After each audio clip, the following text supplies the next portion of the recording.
Қайырлы күн достар. Көптеген адамдар табандағы зақымданған терімен қыста да жазда да зардап шекеді. Тіпті ең жайлы аяқ киімнің өзі қысым жасап қажайды, ал аяқтар тез шаршайды. Алайда бұл мәселені шешу үшін міндетті түрде дәрігерге жүгіну қажет емес. Халықтық тәсілдер жеткілікті болуы мүмкін. Терідегі қалыңдаудан құтылу үшін бұл бейнероликте терінің қалыңдығы не себептен пайда болатынын және арнайы құралдар мен майларды қолданбай, үй жағдайында олармен қалай күресуге болатынын айтып беретін боламыз. Натоптыш. Натоптыш деген не?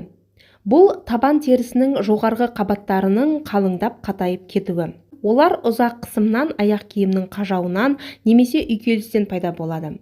Терінің жасушалары өліп, көбінесе өкше немесе табанның жастықша бөлігінде анық шекарасы жоқ қатты дөңгелек түзіліс пайда болады. Көп жағдайда натоптыштың пайда болуына тар және қолайсыз аяқ киім себеп болады. Әсіресе өкшелі аяқ киім табанға түсетін қысымды арттырып, терінің қалыңдауына келеді. Дұрыс таңдалмаған аяқ киім негізгі себеп, бірақ басқа факторлар да әсер етуі мүмкін. Оларға аяқтың шамадан тыс терлеуі, табандағы қан айналымының бұзылуы, артық салмақ, артрит, әртүрлі жүйке аурулар жатады. Натоптышты көп жағдайда кәдімгі мозольмен шатастырады, бірақ олардың айырмашылығы бар. Натоптыш тек терінің жоғарғы қабаттарын зақымдайды, сондықтан одан құтылу мозольге қарағанда әлде қайда жеңіл. Натоптыштан арылу үшін қымбат кремдер немесе косметологқа жиі бару міндетті емес. Табиғи ингредиенттерге негізделген халықтық әдістер бұл мәселені үй жағдайда тиімді шешуге көмектеседі. Көкөніс пен жемістерден жасалған компресстер теріні жұмсартып, қатайған жерді біртіндеп жібітеді. Олар мозольге қарсы да жақсы әсер береді. Ем нәтижелі болу үшін компресстерді жылы аяқ ваннасымен бірге қолданған дұрыс.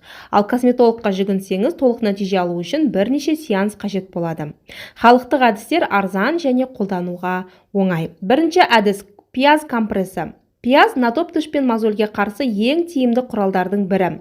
Қалай жасау керек? Бір бас пиязы 4 бөлікке бөліңіз. Оларды сірке суына салып, қараңғы жерде 3 күн тұндырыңыз. Түнде пияздың бір бөлігін натоптышқа қойыңыз, яғни табанға қойыңыз. Бинтпен орап, жылы шұлық киіп алыңыз.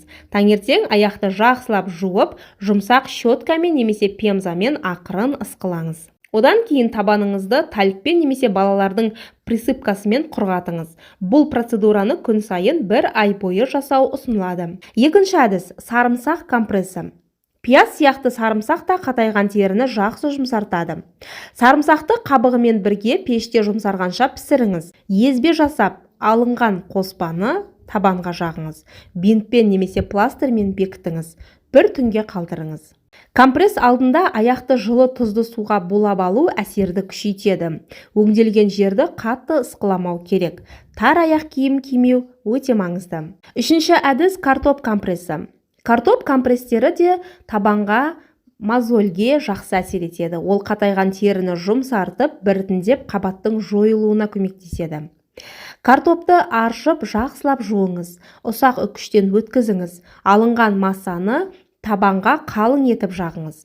Аяқты целлофанмен ораңыз. Жылы шұлық киіп, 1 түнге қалдырыңыз. Таңертең компрессті жуып тастаңыз, ал теріні жұмсақ щеткамен немесе скрабпен жеңіл ысқылаңыз. Соңында аяғыңызға қоректендіргіш крем жағыңыз.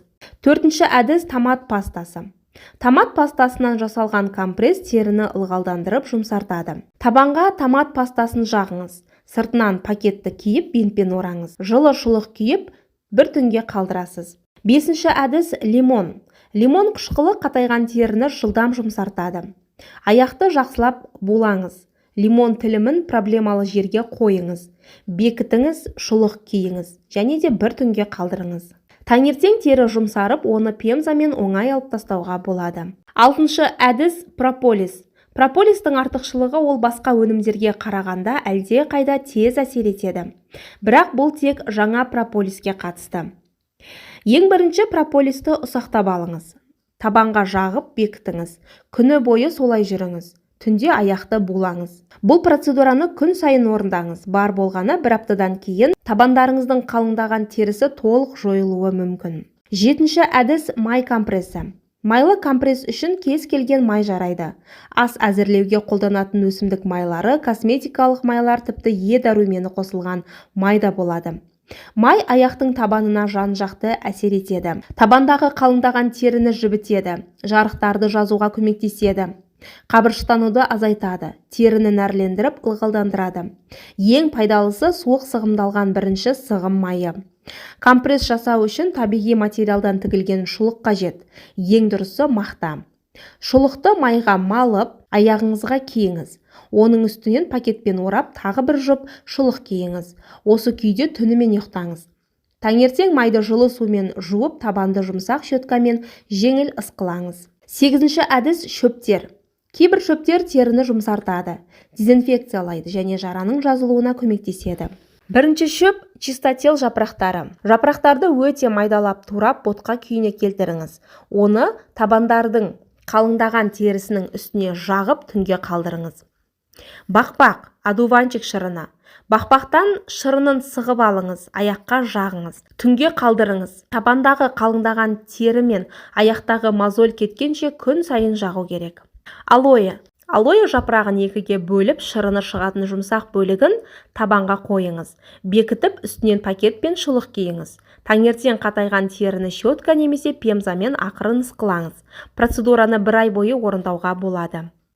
9-шы әдіс ванночкалар. Аптасына 2-3 рет аяққа ванна жасасаңыз, нәтиже ұзақ күттірмейді.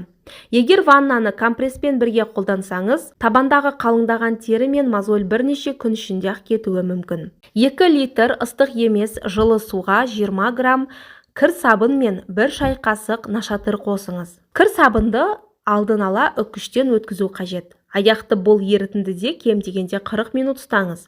Содан кейін крем жағыңыз. Екіншісі, 1 литр салқын суға 1 ас қасық тұзды ерітіңіз. Бұл ванна табандағы қалыңдаған теріні жұмсартады, ауырсыну мен күйдіруді басады, теріні тегіс етеді. 1 литр суға 2 ас қасық сутегі асқын тотығын қосыңыз, яғни перекиси водорода. Ванна жасағаннан кейін табандарды пемзамен сүртіңіз. Дұрыс таңдалған аяқ киіммен қатар аяқ күтімін үнемі жасап отырыңыз. Босаңсытатын аяқ ванналары, пемза, қоректендіретін және ылғалдандыратын кремдерді ұмытпаңыз. Бұл күтімді қыста да жазда да жасау қажет. Табандағы қалыңдаған терінің жоғарғы қабатының қалыңдауы, олар көбінесе тар және қолайсыз аяқ киімнен пайда болады. Бірақ себептері аяқтың терлеуі, артық салмақ, жүйке аурулары да болуы мүмкін. Табандағы қалыңдаған теріден арнайы майлар мен дәрілерсіз үй жағдайында да құтылуға болады. Табиғи ингредиенттерге негізделген ванналар мен компресстер теріні жұмсартады. Содан кейін щеткамен немесе пемзамен сүрту жеткілікті. Табандағы натоптыш өзінен өзі қабыршықтана бастайды. Ең бастысы процедураны тұрақты жүргізу. Мұндай мәселе туындамауы үшін өз өлшеміңізге сәйкес келетін, табан пішінін қайталайтын жайлы аяқ киім таңдаңыз. Осы видеодан өзіңіз үшін пайдалы әрі қызықты ақпарат алдыңыз деп үміттенемін. Егер солай болса, лайк басып, шығарылыммен достарыңызбен және туыстарыңызбен бөлісіңіз. Каналға тіркеліңіз. Өзіңізге қамқор болыңыз және келесі кездескенше аман сау болыңыздар.